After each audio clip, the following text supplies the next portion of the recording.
I'm at St Cyrus, going for a quick photography session that could turn out really well. But I'm actually trying to do something a little bit different. See, when it comes to photography, there's various types of photographer. There's some who are after the big picture, that sort of one golden image. But there's people like me who is I would say a storyteller.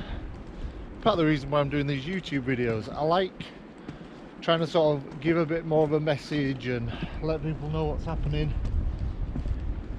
And then there's some others that, as well as doing that, are very creative.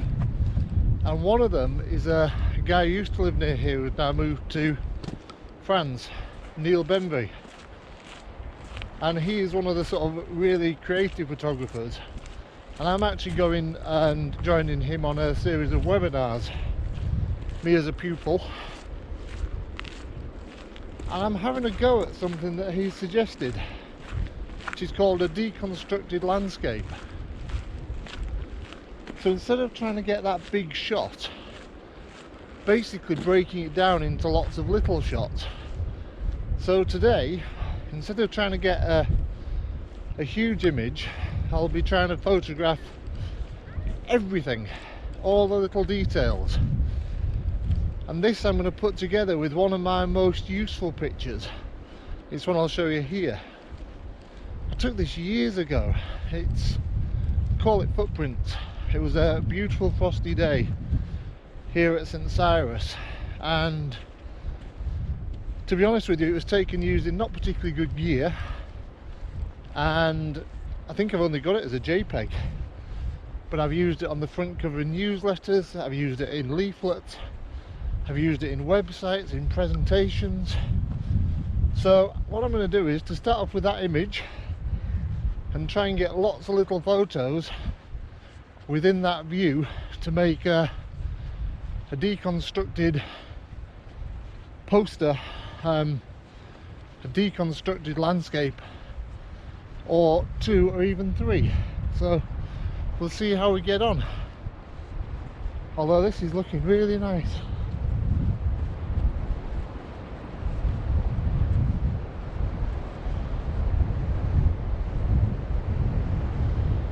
Wow.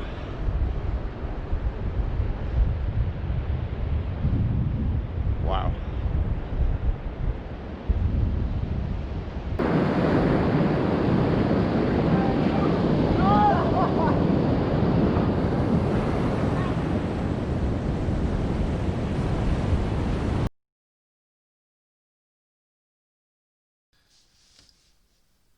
So as part of making a deconstructed landscape, you really look to try and focus in on the things that make that location special. Now in the case of this bay at St Cyrus, as well as being a beautiful beach, it also serves as the estuary for the River North Esk. And coming down that river you get large amounts of wood, which then wash onto the beach and form piles of driftwood. Then people come along and make these amazing sculptures. I mean, this is it's a work of art as well as being a really nice den for kids to play in. So this is an element that I really wanted to capture as part of my chocolate box, my deconstructed landscape. And yeah, it's a really impressive site. I wish I'd seen the people who made it. It must have taken hours of effort.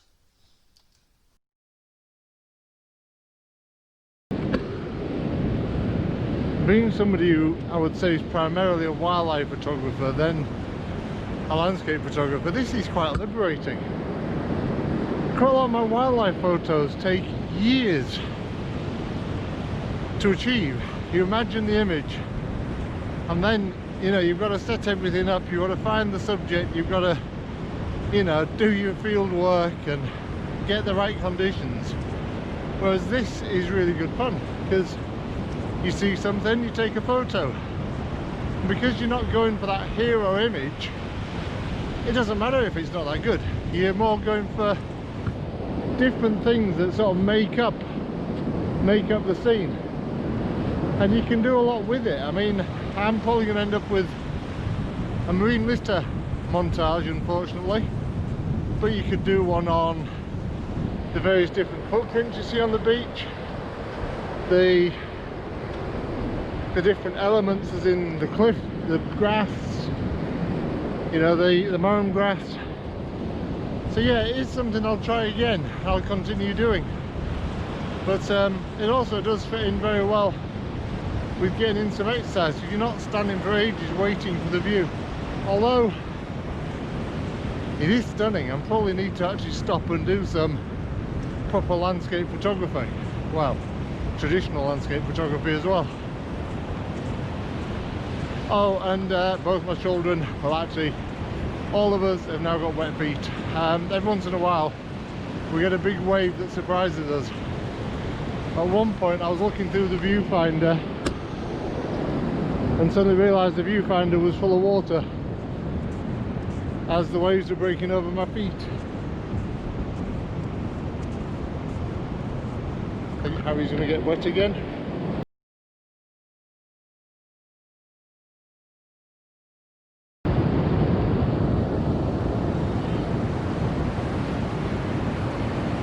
I'm doing a bit more traditional, or modern traditional landscape photography now, and I'm going to have a go at doing some long exposures on the waves.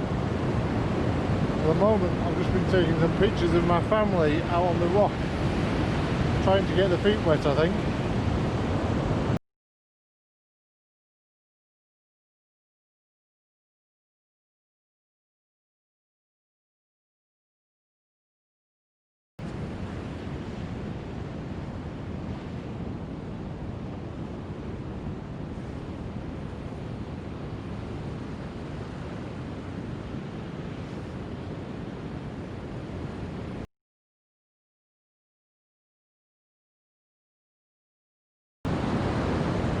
About 5-second exposure.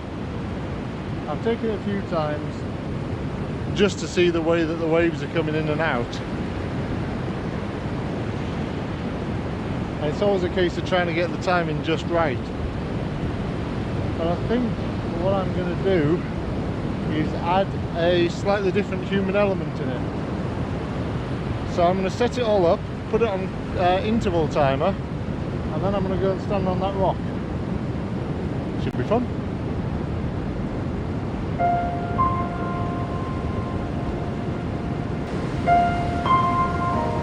Right, so I'm now going to take the shot, go and climb on the rock and see what happens.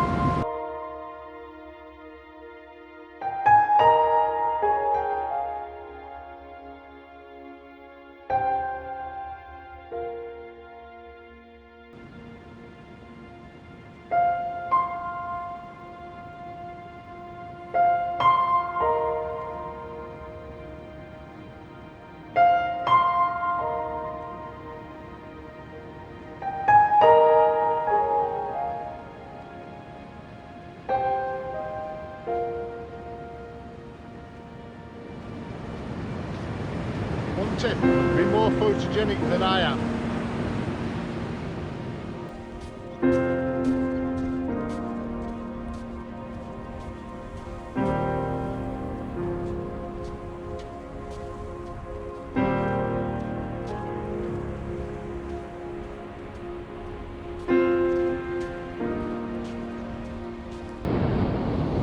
What a fantastic place this is.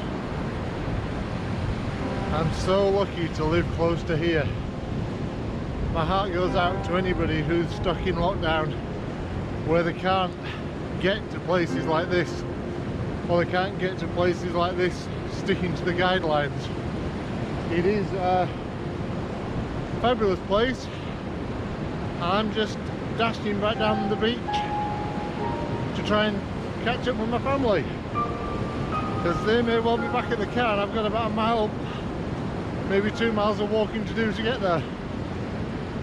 But the Ferry Den lighthouse is flashing away in the distance. I can see the light of the port.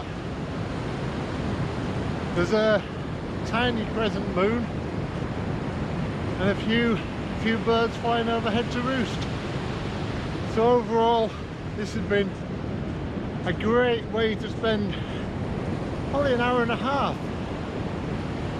And St. Cyrus National Nature Reserve, what a place. I'll be visiting here and I'll be trying out this what Niall Benvie calls chocolate box photography. So instead of just having the one picture, you have several little images that you can choose from. So yeah, I found it to be great fun. A bit of a light break, but so many uses. You know, from marine litter to, you know, flotsam and jetsam to wildlife. You know, just sort of breaking down all the different shells on the beach. And it can be used in any setting really. So yeah, I've really enjoyed this. Now I just need to get a sprint on back to the car. Thank you for watching.